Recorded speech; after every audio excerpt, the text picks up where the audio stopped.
Greetings, humans. I'm Andre, and I'm George, and welcome back to the Windmill full of corpses.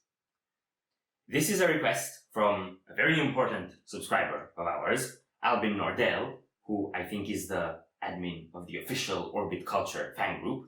So the dude is awesome, and this song is, well, it's not an Orbit Culture song. Yes, but it's still a Swedish band. So this is Eleine. I think you're supposed to say it Eleine. Well, this is one of the most awkward things reactors have to deal with, pronouncing band names. Yes. But this is Die From Within, and I think it's their most recent song, right? Yeah, it's released April 23rd. So, yeah, we have heard this band before. You know a couple of songs. I probably know like one or two overheard from you. Not this one, though. So, yeah, link to the original video will be below. Be sure to check it out. You ready? No.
I uttered words you could not understand. Eyes filled my face as I touched you again. The warm embrace, the cold still remained.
What do you think so far?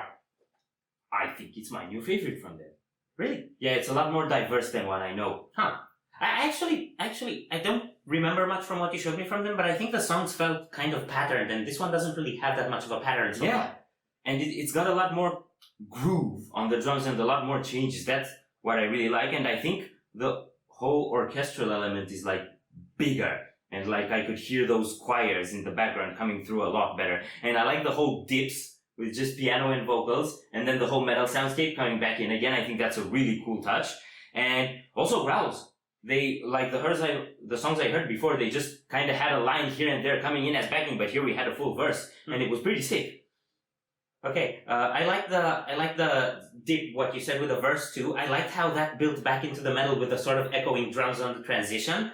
The guitar tone is really nice, kind of gritty. I'd say this plays most likely in the symphonic metal territory, and it's got kind of a bit of a fairy tale vibe with a sinister undertone, I would say. Yeah, and on previous songs I heard from them, they had this kind of like call to battle feel in some sense. And this one's not as marching. It's more mellow, like in emotion, because like it's really heavy, but like the emotion and the melody kind of has a more somber tone. So yeah. Go.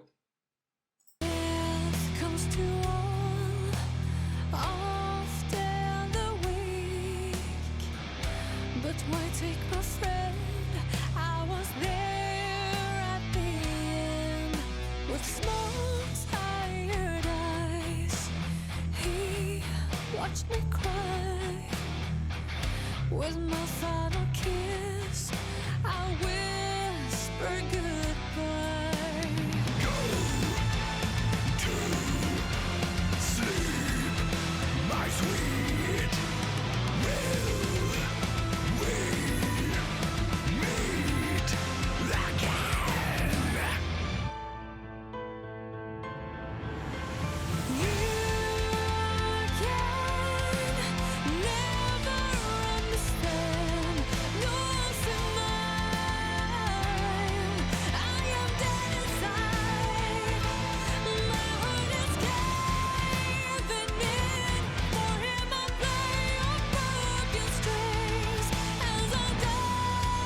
Yes, that was pretty nice. I liked it.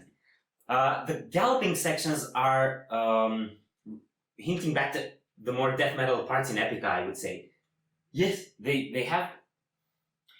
I don't know. It's weird. It's like they're more metal, but also less metal than Epica at the same time for me. Because like vocals, for example, here give me more of a pop touch, like pop ballad kind of singing. Like I can see how you see that. It didn't do that. It didn't do that for me. Yeah, like a bit in the tone, I think. And at least the previous songs I heard, they didn't feel as heavy and as extreme as Epica. But the atmosphere kind of, and the mood they have and the look is actually a lot more menacing. So it somehow, like if Epica is here, then Eleine kind of touches in there and in there, but not right down the middle somehow. Mm-hmm. It's weird, but I like what they did with this song. It's definitely my new favorite because my main gripe with the songs I heard from them before were, well, they had some extremity, they had the symphonic edge, they had quite some emotion and energy, so it was pretty cool, but it was just a bit too basic and too predictable for me. And like the solos I know were really basic a lot of the times, and mostly it was kick, snare, or double kicks on the drums, so it was, I'm a prog head. I need more variation, and this is exactly what this song had. It was less predictable. It had more extremity at the end. It had more ups and downs, those dips, those spikes, so it created a much cooler energy. Less predictable, but in an engaging way, not in like just throwing you off. Okay, I definitely feel you with the unpredictability of it. It had all of the dips were sudden, and the kicks back into metal were a bit predictable. You could see them coming, so that was pretty cool because you didn't know when it was gonna dip and then when it was gonna build back up again. And I like how the vocals handled that transition, not just by the fact that through the most metal part you had the growls, but that you kind of had this sort of emotional, intimate feeling through the verses, and then that carried out with a more belter style clean vocals in the choruses, and also added some power. So that was a really cool touch. And I don't know whose tattoos we're seeing, but cool tats. I think it's her tattoos. She's got plenty of tattoos. There are some videos where you can see more. Okay. Yeah. So I guess that's pretty much it. Yeah, this was a surprise.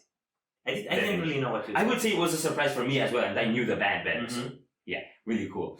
If you enjoyed this reaction, we greatly appreciate the likes and shares. And if you want to see more, don't forget to subscribe with bells on. Thank you very much for stopping by. We hope you enjoyed your stay, and we'd love to see you back at the Windmill very soon. Corpse is out.